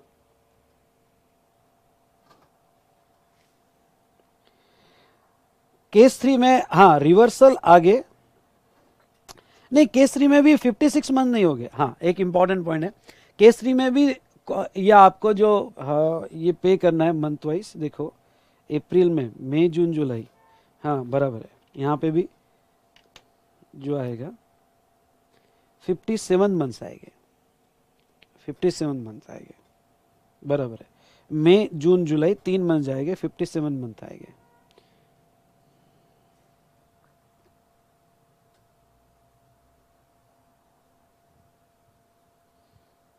ठीक है, एक बार फिर से, टैक्सेबल हमें यहां कुछ भी पे करने की जरूरत नहीं है, पहली बात। ओके, टीसी वाले में गड़बड़ हो जाते हैं जब आप कोई टैक्सेबल वाला मशीनरी कॉमन में आया। एक मिनट समझ लो, में मैंने यहाँ पे, थोड़ा मैं स्लो चल रहा हूँ मुझे पता है, पर समझ लो, में मैंने CG3 खरीदा था, मशीन खरीदी थी जो एक्सक्लूसिवली टैक्सेबल में थी। तब मेरा कोई भी एग्जाम के लिए वो यूज़ नहीं हो रही थी, मैंने पूरा क्रेडिट ले लिया। अब गवर्नमेंट कहती है क्रेडिट ले लिया, कोई प्रॉब्लम नहीं, पर वो मशीनरी अब आपका एग्जम्प्ट और टैक्सेबल में आ गई है। तो अब क्रेडिट लिया तो देखो, यहाँ तो मैंने एक्सक्लूसिवली टैक्सेबल के लिए यूज़ किया, तो क्रेडिट तो मिलना चाहिए। मैं क्यों यहाँ पे करूँ, क्योंकि मैं तो टैक्सेबल के लिए यूज़ कर रहा था, जून के लिए, जुलाई के लिए, सबके लिए मैंने ओके टैक्सेबल के लिए यूज़ कर दिया था। ठीक है, डन। अब वो आगे क्या कहते हैं कि वो आगे कहते हैं यहाँ पे स्पेशली केस 3 में कि आप वो 3 लाख का फिर से तो क्रेडिट नहीं लोगे ना इन द मंथ ऑफ अगस्त, इसलिए क्रेडिट आप 6 लाख का लो, क्योंकि उसका क्रेडिट आप ऑलरेडी ले चुके हो पूरा। तो अभी ये मंथ में कौन सी मशीन खरीदी आपने, CG1, तो आप 6 लाख का ही क्रेडिट ले लो। ओके, तो ये जो है यहां पे आप जो क्रेडिट लो वो यहां पे सिर्फ 6 लाख का लो। जो CG मशीनरी है, जो CG3 मशीनरी है, जो आपने पहले टैक्स एक्सक्लूसिव टैक्सेबल के लिए यूज किया, हम वो TC में सिर्फ इसलिए ले रहे हैं क्योंकि इसके आगे, TC में हम इसलिए ले रहे हैं क्योंकि इसके आगे वो एग्जाम के लिए भी यूज होगी, तो प्रोपोर्शनेट टी निकालना पड़ेगा। तो वो इलेक्ट्रॉनिक क्रेडिट लेजर में उसका क्रेडिट ऐड नहीं होता है, लेकिन वो TC के लिए, TM के लिए और TE के लिए कंसीडर की जाती है। ठीक है, और उस मशीनरी का नेक्स्ट 57 मंथ्स जो है TE निकाल के प्रोपोर्शनेट पे करना पड़ेगा। बहुत सिंपल लॉजिक है। और यहां आपको TIE पे करने की जरूरत नहीं है। क्यों TIE पे करने की जरूरत नहीं है, क्योंकि यहां पे TI इसलिए लिया था क्योंकि हमने एग्जाम का पूरा क्रेडिट इलेक्ट्रॉनिक क्रेडिट लेजर में ट्रांसफर कर दिया, पर कुछ पीरियड के लिए तो वो एक्सक्लूसिव एग्जाम का था ना, तो उस पीरियड का 5% पर क्वार्टर निकाल के रिवर्स किया। लेकिन यहां पे तो वो टैक्सेबल के लिए यूज था, उसका मैं पे क्यों करूं, क्योंकि वो पीरियड में तो मैं टैक्सेबल के लिए ही यूज कर रहा था, इसलिए यहां TIE देने की जरूरत नहीं है। सिंपल लाइन में मैं कहूं तो यहां पे अगर आप ध्यान से पढ़ो, लॉजिकली पढ़ो, हर चीज के लिए ये मत बोलो कि लेक्चर दो लेक्चर दो लेक्चर दो। यार आपने पढ़ा हुआ है अच्छे से, थोड़ा टाइम देके पढ़ो तो बिल्कुल लॉजिकली समझ जाएगा आपको। ठीक है, तो अब यहां पे ये तो स्लो करके ही ले रहा हूं मैं, बहुत अच्छे से समझा रहा हूं आपको। ठीक है, तो ऐसे सिचुएशन में ओके यहां TIE बस एक ही केस में निकालना पड़ता है, TIE एक ही केस में निकालना पड़ता है अगर कोई एक्सक्लूसिवली एग्जाम वाला मशीन कॉमन में आ गया। ठीक है, तो चलिए, तो देखिए यहां पे मैंने चार्ट में लिया है, हम ये जो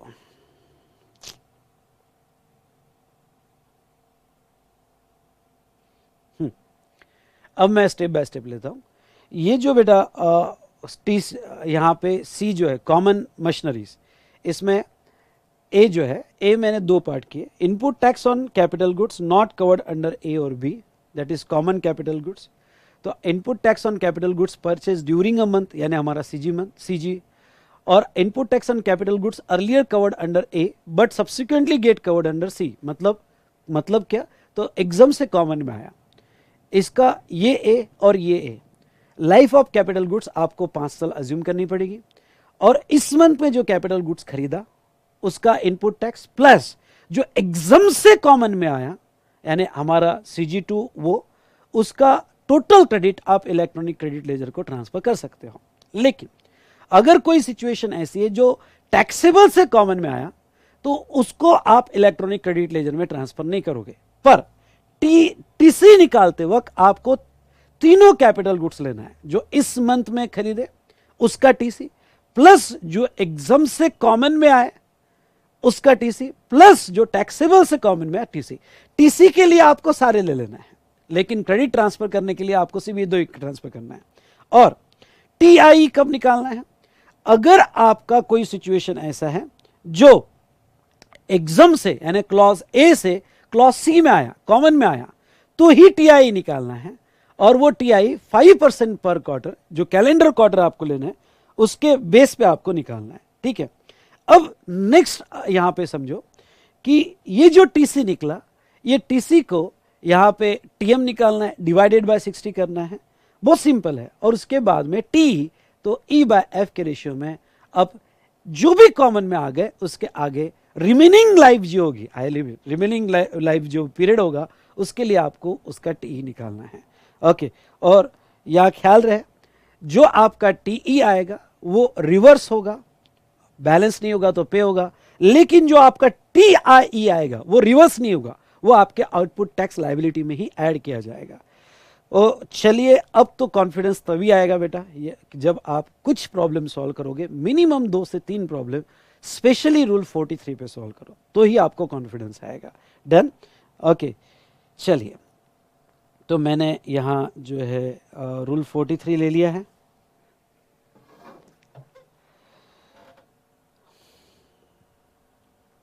इस तरह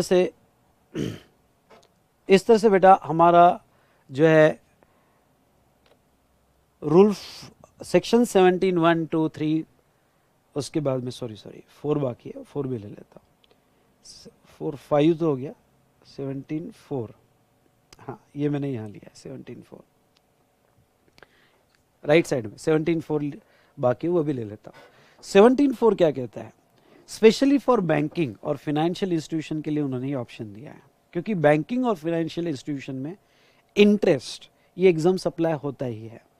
ओके, उनका मेन रेवेन्यू इंटरेस्ट। और मैंने ये कहा है वैसे तो इंडिया में किसी को भी इंटरेस्ट या डिस्काउंट ऑन लोन एडवांसेस और डिपॉजिट मिलता है तो वो 17 सेक्शन के लिए एग्जाम नहीं माना जाएगा, एक्सेप्ट, ध्यान सुनिएगा, एक्सेप्ट ओके बैंक्स और फाइनेंशियल इंस्टीट्यूशन, ठीक है।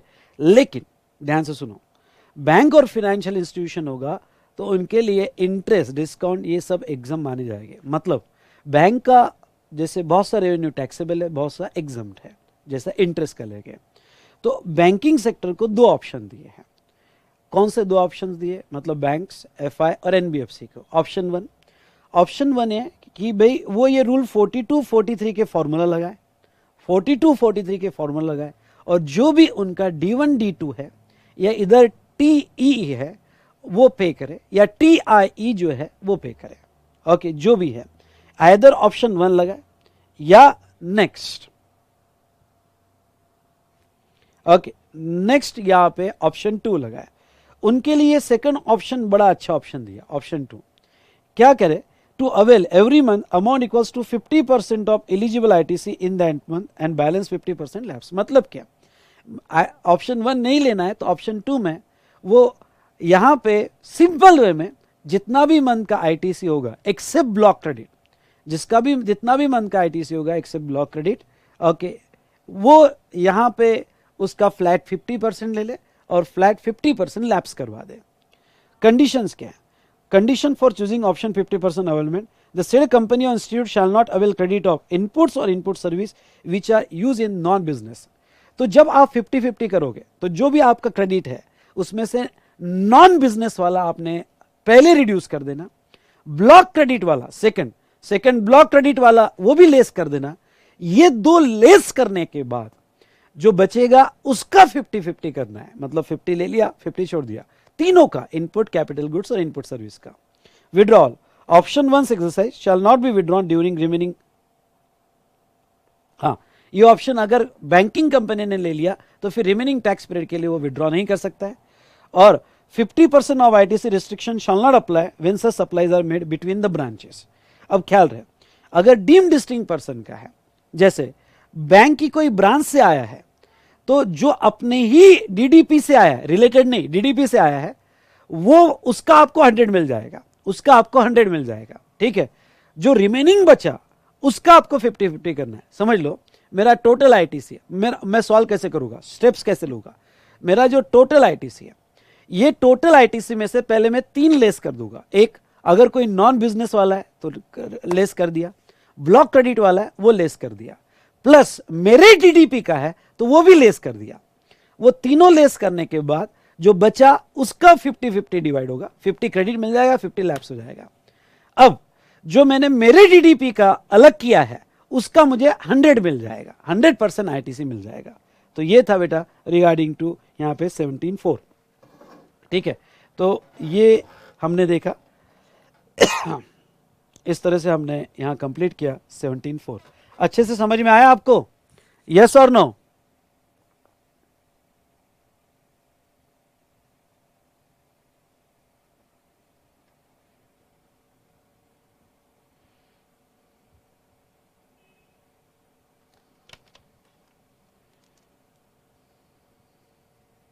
एक करेक्शन कर लेना टाइप, ये चार्ट में ये जो है एक करेक्शन करेक्टेड होगा तो कोई प्रॉब्लम नहीं, शैल नॉट कर लेना यहाँ पे, sorry exempt supply shall not includes.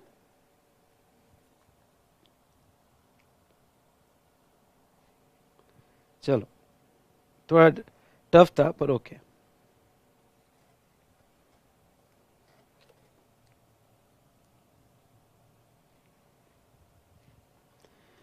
अब आते हैं नीचे सेक्शन 19 पे, job work.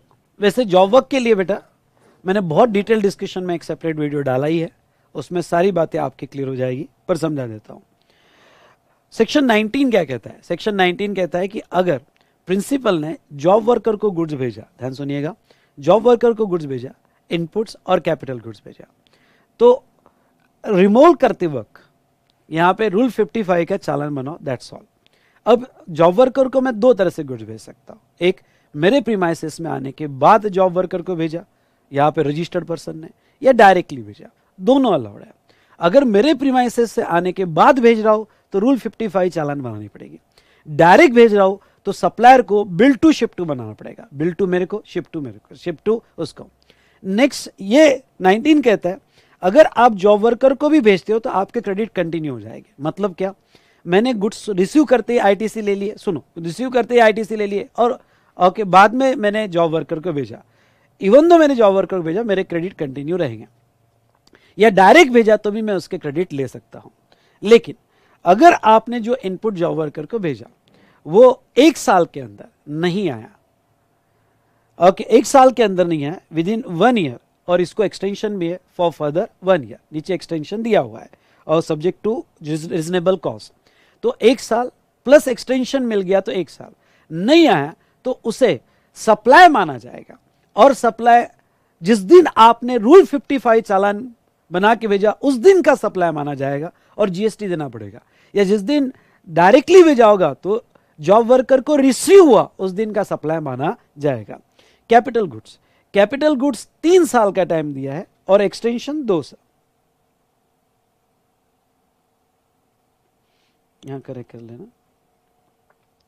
Extension 2 years for capital goods.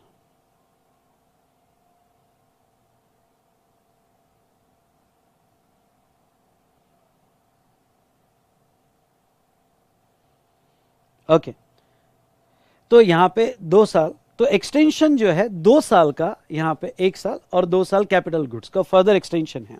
ठीक है, तो ये जो है बेटा यहां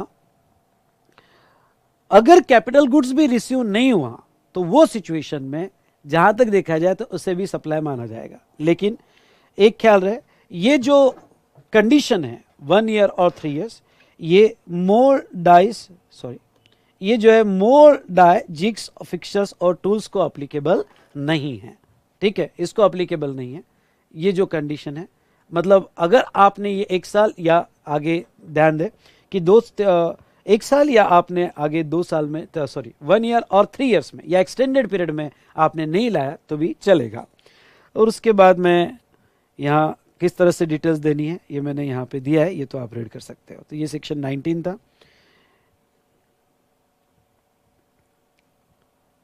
चलो अब आईएसडी, इनपुट सर्विस डिस्ट्रीब्यूशन, इसका क्रेडिट देख लेते हैं।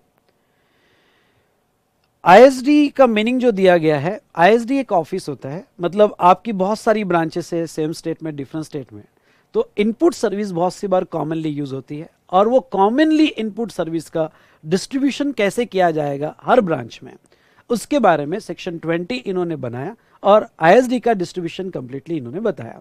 ठीक है, तो हर ब्रांच में कैसे डिस्ट्रीब्यूट होता है। आईएसडी कोई पर्सन नहीं होता है, ये आपका ऑफिस होता है जहाँ ओके जो इनपुट सर्विसेज है, ये इनपुट सर्विसेज के सारे इनवॉइसेस जमा किए जाते हैं, उसके क्रेडिट लिए जाते हैं और अपने ही ब्रांच को क्रेडिट डिस्ट्रीब्यूट किए जाते हैं in the form of CGST, HGST, IGST और ईटीजीएसटी, जिसमें सेम परमानेंट अकाउंट नंबर, मतलब वो अपने ही ब्रांचेस में डिस्ट्रीब्यूट हो गए, जिसका पैन कॉमन पैन रहेगा। उसके बाद में नेक्स्ट इनपुट सर्विस डिस्ट्रीब्यूटर जो है ओके ये डिस्ट्रीब्यूट कैसे कर सकता है क्रेडिट, इसका एग्जांपल भी मैं लूंगा। वो सेंट्रल टैक्स का क्रेडिट सेंट्रल टैक्स या ओके यहां पे आईजीएसटी में कन्वर्ट करके दे सकता है। मतलब क्या, मतलब आईजीएसटी ये आईएसडी के पास अगर सीजीएसटी का क्रेडिट पड़ा हुआ है, सब इनपुट सर्विसेज का, जितनी भी इनपुट सर्विसेज बिजनेस में यूज की गई है वो सारी इनपुट सर्विसेज का क्रेडिट आईएसडी जो आपका एक ऑफिस आपने रजिस्टर करवाया उसमें चले जाएगा, और वो सीजीएसटी का क्रेडिट सेम स्टेट में बांटना है तो सेम स्टेट में सीजीएसटी में बांटेगा, और अदर स्टेट में बांटना है तो अदर स्टेट में आईजीएसटी में बांटेगा, आईजीएसटी में बांटेगा कन्वर्ट करके। आईजीएसटी का क्रेडिट वो अगर उसके पास आईजीएसटी का क्रेडिट है तो वो आईजीएसटी में भी बांट सकता है या कन्वर्ट करके सीजीएसटी में भी बांट सकता है या एसजीएसटी में भी बांट सकता है ओके पर नॉर्मली वो आईजीएसटी का क्रेडिट आईजीएसटी में ही बांटते हैं, क्योंकि आईजीएसटी का क्रेडिट सभी जगह मिलता है, इसलिए उसको कन्वर्ट करने की जरूरत नहीं होती है। लॉ कहता है कि उसको कन्वर्ट कर सकते हैं, लेकिन नॉर्मली रूल जब पढ़ते हो तो आईजीएसटी का क्रेडिट वो आईजीएसटी में बांट देता है। और तीसरा एसजीएसटी होगा या यूटीजीएसटी होगा तो एसजीएसटी का क्रेडिट सेम स्टेट के ब्रांच में बांटना है जो सेपरेटली रजिस्टर्ड है तो वो एज अ एसजीएसटी बांटेगा, और दूसरे स्टेट में भेजना है तो एज अ आईजीएसटी भेजेगा ओके तो ये वो कन्वर्ट करके भेज सकता है।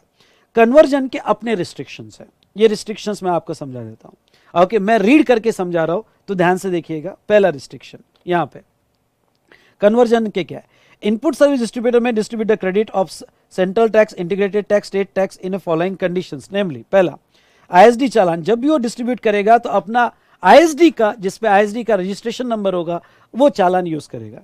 रिस्ट्रिक्शन ऑन क्रेडिट डिस्ट्रीब्यूशन, वो उतना ही क्रेडिट डिस्ट्रीब्यूट करेगा जितना कॉमन इनपुट सर्विस का क्रेडिट जमा होगा, कॉमन इनपुट सर्विस का क्रेडिट जमा होगा।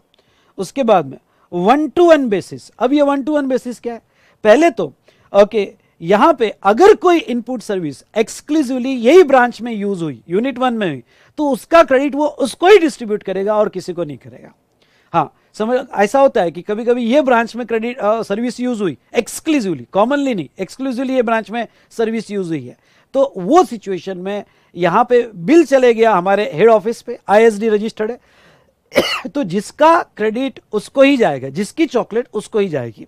उसके बाद में नेक्स्ट प्रोराटा डिस्ट्रीब्यूशन, इसमें 2 पॉइंट है। प्रोराटा डिस्ट्रीब्यूशन ये जो है वो कैसे करेगा, प्रोराटा डिस्ट्रीब्यूशन ओके वो यहां पे इस तरह से करेगा कि अगर कोई ऐसे इनपुट सर्विस का बिल है जो कॉमनली है 2 ब्रांच का, तो अगर वो 2 ब्रांच का 2 यूनिट का है तो वो 2 यूनिट में ही डिस्ट्रीब्यूट करेगा। अगर कोई बिल 3 यूनिट का है तो वो 3 यूनिट में ही डिस्ट्रीब्यूट करेगा, और अगर सारे यूनिट्स का है तो सारे यूनिट्स में डिस्ट्रीब्यूट करेगा ओके तो ये जो डिस्ट्रीब्यूट करते वक्त वो क्या किस बात का ख्याल रखेगा, देखो डी पॉइंट पढ़ता हूं, the credit of tax payer input tax attributable to more than one recipient shall be distributed on pro rata basis of turnover in state or union territory of recipient during relevant period to aggregate turnover to all such recipient to whom the input service is attributable and which is operational in current year during the said relevant period। अब यहाँ relevant period का मैंने chart में नहीं लिया है पर बड़ा इंपॉर्टेंट है। relevant period मतलब आपको लास्ट टैक्स पीरियड लेना है, यानी उस स्टेट का जो टर्नओवर था ओके क्योंकि हम ये टैक्स पीरियड में डिस्ट्रीब्यूट कर रहे हैं, तो अगर आप ये टैक्स पीरियड में डिस्ट्रीब्यूट कर रहे हैं तो आपको जो लेना है लास्ट टैक्स पीरियड लेना है, तो लास्ट फाइनेंशियल ईयर लेना है। सॉरी टैक्स पीरियड मतलब यहां पे लास्ट क्वार्टर नहीं, लास्ट मंथ नहीं, आपको लास्ट फाइनेंशियल ईयर लेना है, लिख दो वहां पे रिलेवेंट पीरियड, यानी लास्ट फाइनेंशियल ईयर का आपका जो यहां पे टर्नओवर इन स्टेट होगा उसके बेसिस पे ये फाइनेंशियल ईयर में सारे टैक्स पीरियड में डिस्ट्रीब्यूट किया जाएगा। तो ये हर मंथ में या क्वार्टर में जो डिस्ट्रीब्यूशन होगा तो लास्ट फाइनेंशियल ईयर का जो टर्नओवर है उसके बेसिस पे होगा। तो इंडिविजुअल ब्रांच का जो टर्नओवर इन स्टेट था ओके अब समझ लो यहां पे 2 ब्रांच में डिस्ट्रीब्यूट करना है, तो 2 ब्रांच का जो टोटल टर्नओवर है इनटू इंडिविजुअल ब्रांच का जो टर्नओवर है वो रेशियो में डिस्ट्रीब्यूट किया जाएगा ऑन प्रोराटा बेसिस। ठीक है, अगर लास्ट फाइनेंशियल ईयर का टर्नओवर अवेलेबल नहीं है तो फिर आप लास्ट टैक्स पीरियड का भी टर्नओवर ले सकते हो और उस रेशियो में आप डिस्ट्रीब्यूट करोगे। एग्जाम्पल के तौर पे, मैंने एग्जाम्पल से आपको और अच्छे समझ में आएगा। देखिए, V Smart Limited, a registered person of goods having head office at Pune, also registered as ISD, furnishes following information for the July 2018 whatever it may be. Training service ली इनपुट सर्विस, वो यूज एक्सक्लूसिवली इन यूनिट 3।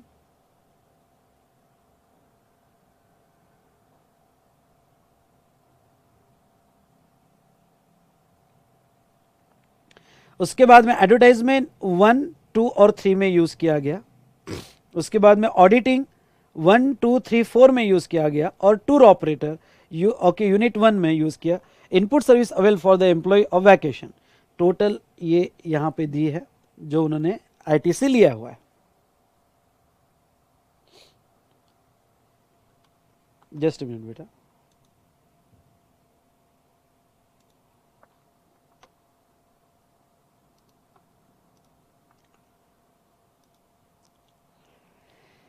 अब यहां पे देखिएगा, total turnover of units ending in March 2018, last financial year का turnover unit 1 का, 2 का, 3 का भी दिया है और 4 का भी दिया है।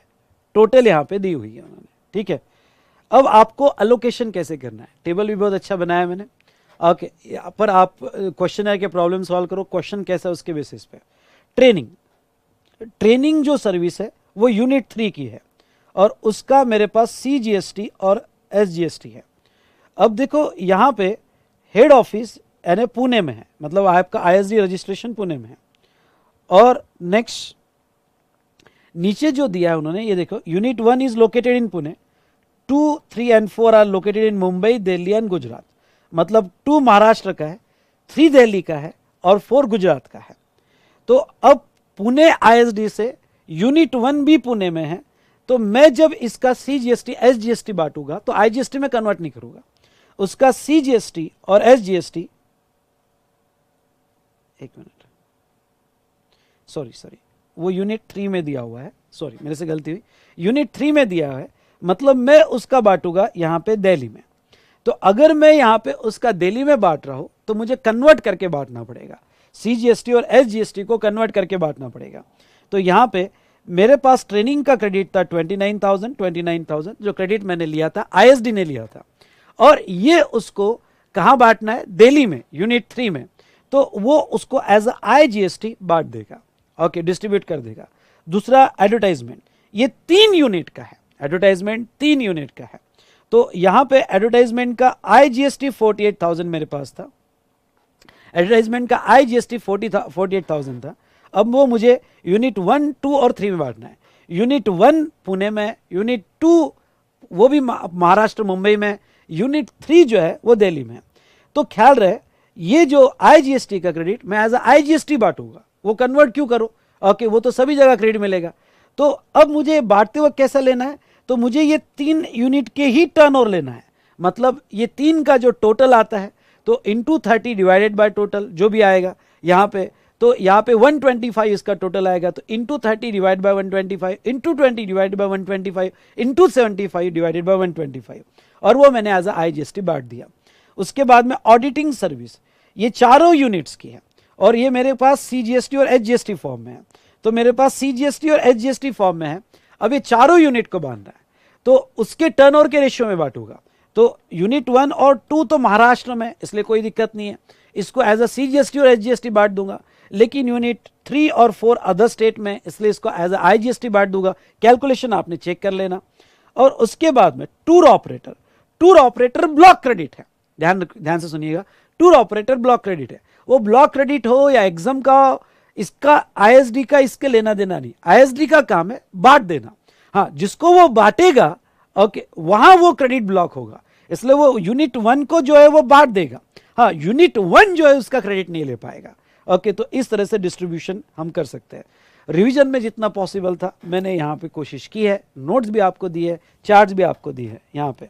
आई होप आपको ये क्लियरली समझ में आया होगा। ये समझा है नहीं समझा, बोलिए बेटा।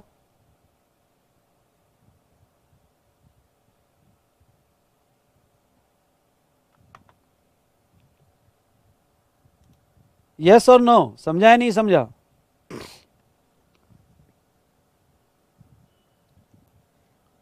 चलो डन।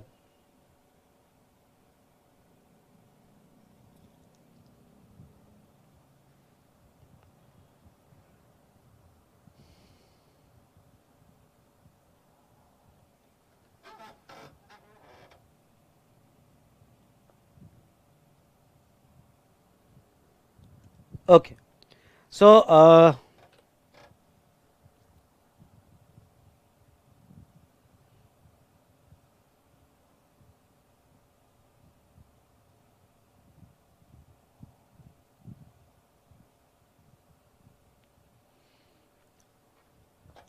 कोई बात नहीं बेटा, मैं यहाँ पे जो है पूरा आईटीसी का चार्ट एक बार फिर से अपडेट कर दूंगा।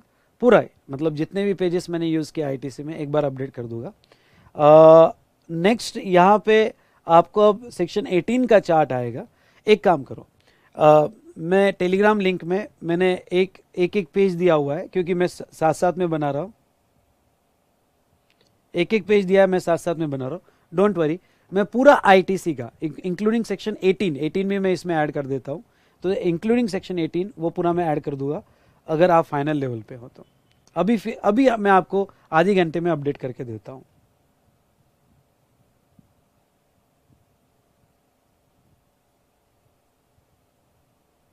ठीक है, पूरा आईटीसी एक साथ आपको नोट्स दे देता हूँ, फिर जो पेजेस आपके प्रिंट नहीं हुए हैं वो पेजेस ना आपने प्रिंट ले लेना। थैंक यू बेटा। चलिए आज का सेशन थोड़ा स्लो लिया मैंने। एक बार फिर से कुछ क्वेश्चन ऐसे आ रहे हैं कि सर ये चार्ट का पेज नहीं प्रिंट हो रहा है या नहीं आ रहा है, तो डोंट वरी, मैं एक साथ पूरा चार्ट जो है यहाँ पे डाल देता हूँ। पूरा आईटीसी एक ही इसमें जितने भी उसके 4-5 पेजेस है, मैं एक पूरा आईटीसी का डाल देता हूँ, तो आपको सारे पेजेस एक साथ मिल जाएंगे।